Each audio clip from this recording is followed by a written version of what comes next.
Assalamualaikum warahmatullahi wabarakatuh. Waalaikumsalam warahmatullahi wabarakatuh. Bismillahirrahmanirrahim. Alhamdulillahirabbil alamin. Wa bihi nasta'inu ala umuri dunya waddin. Wassalatu wassalamu ala asyrafil anbiya wal mursalin sayyidina Muhammadin wa ala alihi washabbihi wa baraka wasallam ajmain. Para jamaah, para sahabat semuanya yang dirahmati Allah taala. Kita lanjut belajar ngaji sareng-sareng dan kita baca artinya dan tadaburi, kita ambil hikmahnya untuk diri kita. Sekarang sampai ayat 113.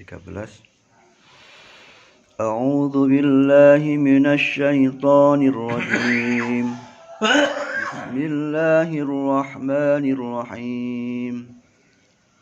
وقالت اليهود ليست النصارى على شيء وقالت النصارى ليست اليهود على شيء وهم يتلون الكتاب كذلك قال الذين لا يعلمون مثل قولهم فالله يحكم بينهم يوم القيامة فيما كانوا فيه يختلفون.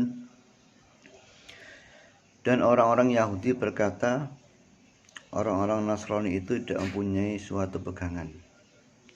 Dan orang-orang Nasrani berkata, orang-orang Yahudi tidak mempunyai suatu pegangan. Padahal mereka sama-sama membaca kitab. Demikian pula orang-orang yang tidak mengetahui mengatakan seperti ucapan mereka itu. Maka Allah akan mengadili di antara mereka pada hari kiamat tentang apa yang mereka perselisihkan padanya.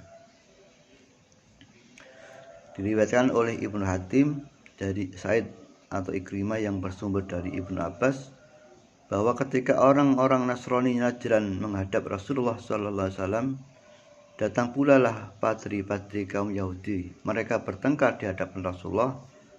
Berkatalah Rafi' bin Khuzaimah, orang Yahudi, kami tidak berada pada jalan yang benar. Kamu tidak berada pada jalan yang benar, karena menyatakan kufran kepada Nabi Isa dan kitab Injilnya. Seorang dari kaum Nasrani Najran membantahnya dengan mengatakan, kamu pun tidak berada pada jalan yang benar karena menentang kenabian Musa dan kufur terhadap Taurat. Maka Allah menurunkan ayat ini sebagai jawaban sehubungan dengan pertengkaran mereka. Lanjut ayat 114. Wa man azlamu mimman mana'a masajidallahi an yuzkara fi ismuhu wa sa'a fi kharabiha أولئك ما كان لهم أن يدخلوها إلا خائفين لهم في الدنيا خزي ولهم في الآخرة عذاب عظيم. Dan siapakah yang lebih zalim daripada orang yang menghalang-halangi menyebut nama Allah di dalam masjid-masjidnya dan berusaha untuk merobohkannya. Mereka itu tidak sepatutnya masuk ke dalamnya, yaitu masjid Allah, kecuali dengan rasa takut kepadanya. Mereka di dunia mendapat kehinaan dan di akhirat mendapatkan siksaan yang berat. Diriwayatkan oleh Ibnu Abi Hatim yang bersumber dari Said atau Ikrimah Ibnu Abbas bahwa turunnya ayat ini sehubungan dengan larangan kaum Quraisy kepada Rasulullah untuk sholat dekat Ka'bah di dalam Masjidil Haram.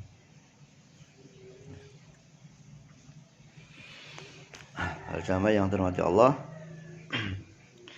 kalau kita di hari-hari kemarin terakhir di ayat kita diberikan hikmah dengan ayat itu kita untuk fokus untuk berbuat baik, waqimus shalah wa atuz zakah, dan berbuat baik lainnya dan menghilangkan orang-orang yang dengki.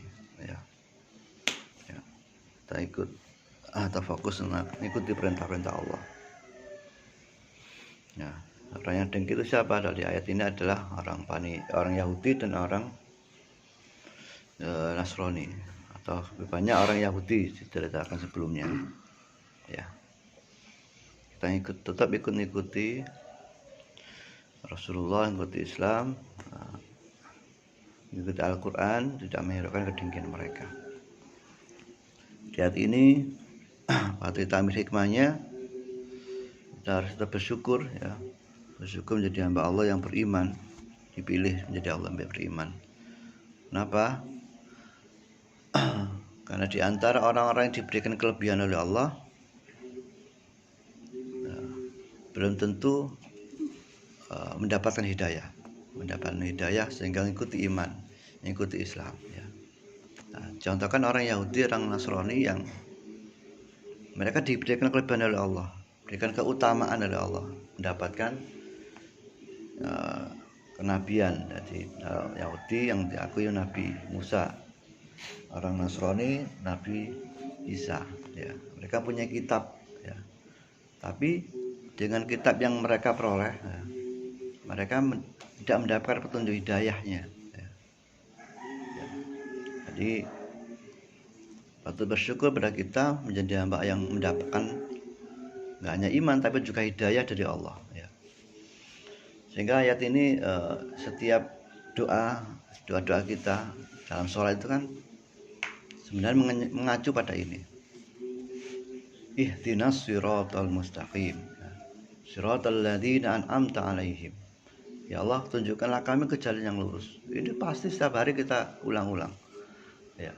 Karena orang yang sudah mendapat hidayah oleh Allah belum tentu mendapatkan taufik hidayah lagi tambahan untuk melaksanakan, untuk bisa ya mengerjakan yang dia ketahui. Nah, karena ghairil maghdubi 'alaihim waladdallin, bukan kaum yang engkau murkai, dan bukan orang-orang yang sesat ya. Siapa di dalam banyak tafsir ini menjelaskan orang Yahudi dan Nasrani ya. Jadi ini waktu kita syukuri saat kita mendapatkan hidayah dari Allah, dan kita senantiasa ingin tambahan, senantiasa berdoa dengan mendapatkan tunjuk dari Allah dan terjaga hidayah dari kita.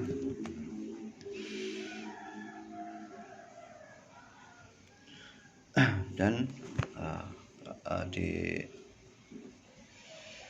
orang yang sangat zalim di sisi Allah adalah orang yang mencegah orang untuk datang ke masjid ya, mushola, dan jadi mereka mendapat kehinaan di dunia dan akhirat. Mereka mendapat kehinaan dan di akhirat mendapatkan sisa yang berat ya. Ajama kalau sebaliknya, kalau dibalikkan orang yang memakmurkan masjid, memakmurkan mushola ya, memakmurkan bisa berarti dan kegiatan-kegiatannya ya tentunya dengan jamaah yang ada. Kebalikannya Allah akan memuliakan. Nah, kita harus yakin ini. Nah, karena apa? Orang yang mencegah aja akan merobohkan masjid dan mushola, Allah menghinakan. Nah, sebaliknya orang yang memakmurkan masjid dan mushola, insya Allah juga Allah akan muliakan ya. Semoga kita menjadi hamba yang dimuliakan oleh Allah dengan hidayah itu, dan dimuliakan Allah dengan adanya masjid dan mushola di sekitar kita. Allahumma sholli wa sallim ala sayyidina Muhammad wa ala ali Muhammad. Alhamdulillah rabbil alamin. Amin. Hamdan yafi ni'maka fi majidah. Amin. Ya Rabbana lakal hamdu kama yanbaghi li jalali wajhika wa 'azimi sultanik. Rabbana yas'aluka ilman nafi'ah wa imanan thabitah wa yaqinan shadiqah wa lisanan dzakirah wa qalban khasyah wa qalban munawwarah. Rabbana atina fid dunya hasanah wa fil akhirati hasanah wa qina adzabannar. Sallallahu ala sayyidina Muhammadin walhamdulillahi rabbil alamin. Allahumma